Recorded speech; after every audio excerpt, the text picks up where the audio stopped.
Social media के fake beauty standards, मर्दों के बिगड़ते हुए दिमाग और हसीनाओं का झुरमट, और वो फेक ब्यूटी स्टैंडर्ड्स घरों के अंदर होती हुई तलाक की बड़ी वजह, क्या कहेंगी? हाँ बिल्कुल 100%। अब ये तो आप, बल्कि मैं आपको बता रही थी कि जो मैंने टीन-एजर्स के साथ जो अवेयरनेस टॉक की, उसमें मैंने उनको यही बताया कि आप लोग एक क्रेज़ी ऑसम वर्ल्ड में रह रहे हो जिसमें सोशल मीडिया का इतना प्रेशर है, इतने फ़िल्टर्स हैं, फ़िल्टर के बगैर अपना आप अच्छा ही नहीं लग रहा होता। तो ये 101% ये बहुत ज़्यादा हमारी एक्सपेक्टेशंस हाई कर रहा है। तो मेरे पास भी इवन जब भी पेशेंट्स आते हैं, मैं उनको पहले बैठ के बड़ी डिटेल में उनकी हिस्ट्री सुनती हूँ, फिर उनका एग्जामिनेशन करती हूँ, उनको समझाती हूँ कि आपकी स्किन क्या है और आपने इसको किस तरह से जो है वो बेहतर से बेहतरीन की तरफ लेके जाना है। लेकिन ओवरनाइट मैजिक नहीं होगा। Don't be influenced by looking at other social media. Filter एक खातून थी, चीनी थी कि कोई और थी, वो कहती हैं वो लाइव कर रही थी सेशन, तो उनका ना फिल्टर हट गया, तो फिल्टर हटते ही जब वो लाइव करके ख़त्म हुई, उनके 1.5 लाख फॉलोअर्स गिरे हुए थे। यू आर वेरी राइट, ये एग्जैक्टली ऐसे ही है ना। तो इसीलिए पेशेंट की ना काउंसलिंग बहुत ज़रूरी है। That is why we are here for, कि हम जो क्वालिफाइड लोग हैं, हम लोगों में ये अवेयरनेस डेवलप करें कि देखें, रंग ठीक है, गोरे रंग का ज़माना कभी भी नहीं होगा पुराना, लेकिन कोशिश करें कि आप अपनी फ्लॉलेस स्किन, अच्छा टेक्सचर, इस चीज़ को मेंटेन करने की कोशिश करें। जब स्किन जो है वो उसका टेक्सचर अच्छा होगा तो ऑटोमेटिकली वो यही ग्लो शौहर करेगी। हजरात अगर अपनी बेगमात को सिर्फ इंस्टा की डीपी पर देखें ना, तो उन्हीं फिल्टर्स के साथ तो इनको इश्क हो जाए। पर मसला ये है कि वो इनके सामने जो है वो हर वक्त फिरती रहती हैं, तो वो कोई आज इतनी साइंस ने तरक्की नहीं की कि वो वहाँ भी फिल्टर लगा लें। हाँ, तो इन फेक ब्यूटी स्टैंडर्ड्स ने बहुत ज़्यादा काम खराब कर दिया। लेकिन बस फिर वही है कि आप अब क्योंकि इतना सोशल मीडिया प्रेशर है, तो आप बेसिक से शुरू करें और कंसिस्टेंट लड़कियां रहें। किन मसलों के साथ आती हैं ज़्यादा? बिल्कुल फ्रैंक ब्लंट मुझे बताएं कि लड़कियां सोसाइटी में क्या स्किन इश्यूज फेस कर रही हैं? सबसे ज़्यादा जो कॉमन आप कह लें कि कंप्लेंट है ना, मैं वही बता रही हूँ कि 100 में से 50% of my patients are having acne. फिर उसके बाद कॉम्प्लेक्शन, पेशेंट्स की ये बड़ी कॉमन कंप्लेंट होती है, हमारा रंग गोरा कर दें, शादी होने वाली है, एक्नी बहुत कॉमन है। फिर स्याहियों का प्रॉब्लम भी काफ़ी ज़्यादा है। हम एशियंस में, जो हम पाकिस्तानी, इंडियंस और जो ये हम इस एरिया के लोग हैं, उस हमारी जो स्किन है it is prone to pigmentation, तो ये भी बड़ा कॉमनली देखा गया है। तो मेनली जो है यही 3 कंप्लेंट्स हैं जो ज़्यादातर लड़कियां जिसके साथ आती हैं।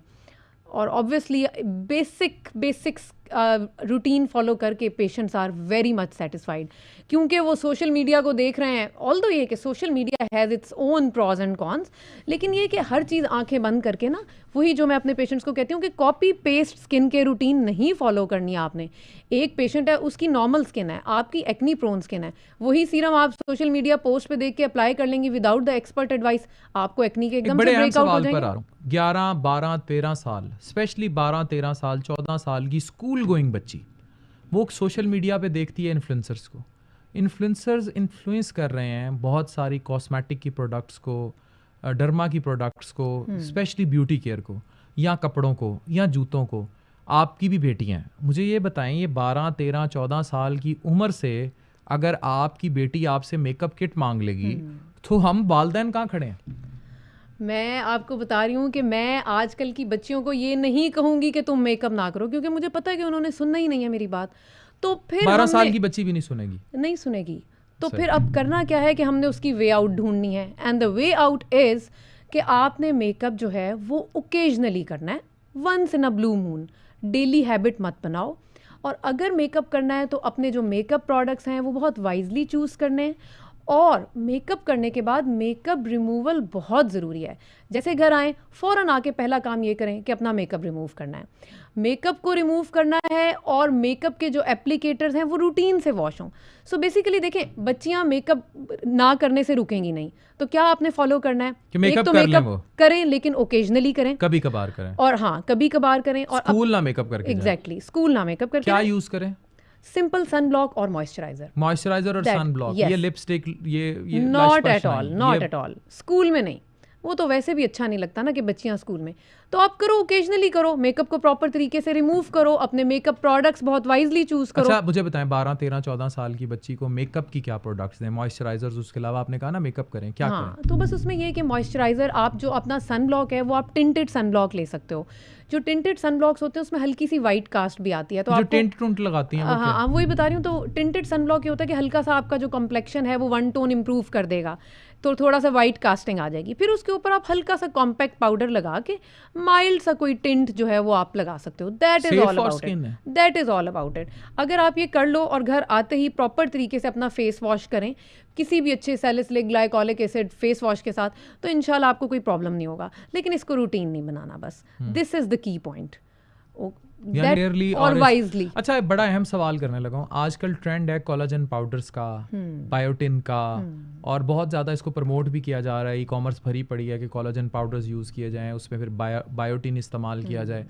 कौन सी डाइट ऐसी है जिसमें नेचुरली हम बायोटिन कोलाजन अपना पूरा कर लें? और क्या कोलाजन पाउडर्स यूज़ करने चाहिए या ये गोलियां खानी चाहिए जिसमें कोलाजन बायोटिन होता है, और किस एज में शुरू करनी चाहिए? देखिए, एक चीज़ ये कि जो एक फुल बैलेंस डाइट है उसका कोई नेमुल बदल नहीं है। कई पेशेंट्स जब मेरे पास आते हैं और मैं उनसे प्रॉपर हिस्ट्री लेती हूँ और वो मुझे बताते हैं कि they have a very good dietary intake, तो मैं उनको कभी भी सप्लीमेंट्स नहीं देती। हम बीइंग अ डॉक्टर प्रॉपर तरीके से पेशेंट को एग्जामिन करते हैं कि अगर उसका पैलर है या हमें लग रहा है कि उसको एनीमिया है, खून की कमी है, तो आयरन दें आप, वरना ना दें।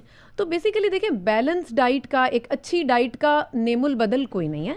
हाँ, अगर आपको हिस्ट्री में, क्लिनिकल एग्जामिनेशन में कोई कमी डेफिशिएंसी नज़र आ रही है, तो then you can add the supplements. बच्चों के एज ग्रुप में जो मोस्ट इंपॉर्टेंट सप्लीमेंट्स हैं वो यही है कि आयरन हो गई, calcium, vitamin D, zinc, omega 3। फिर जब कोलेजन की बात आती है तो यूजुअली 30 एंड बिलो में मैं कोलेजन नहीं रेकमेंड करूँगी। 30 से ऊपर ले लें? 30 से ऊपर आप ले सकते हैं, उसमें कोई हर्ज नहीं है।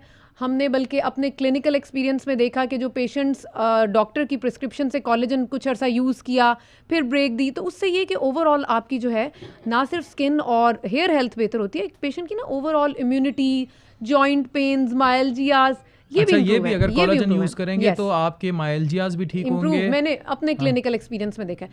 तो इसका कोई नुकसान नहीं है बल्कि फ़ायदा ही है। लेकिन अगेन देन, ये जितने भी सप्लीमेंट्स हैं इनको आपने over the counter unattended use नहीं करना। Always after your doctor prescription के भाई कितना अरसा यूज़ करें। अब एक और बड़े अहम सवाल पे आ रहा हूँ। हमारे घरों में मुख्तलिफ़ किस्म के तेल का इस्तेमाल, जैसे कैनोला के तेल हैं, कुछ लोग कहते हैं देसी घी इस्तेमाल कर लो, कुछ ख़वातीन देसी घी मुंह पे मल लेती हैं, ठीक है। तो खुराक के अंदर कौन सा ऐसे ऑयल्स को प्रेफर किया जाए घरों के अंदर ख़वातीन और मर्दों में? वो हमें पता है heart issues, dyslipidaemias, lipid profile disturb हो जाना, कोलेस्ट्रॉल के मसाइल वगैरह, लेकिन ये तो आपकी डोमेन है। हाँ, जिल्द के लिए बताएं कौन सा तेल बेहतर? देखिए, जिल्द के लिए ये कि आप, वही बात आ जाती है कि आपकी एक नॉर्मल बैलेंस डाइट हो। देसी घी इज़ गुड। आपका जो मॉइस्चराइज़र है ना वो बेसिकली ह्यूमेक्टेंट होना चाहिए।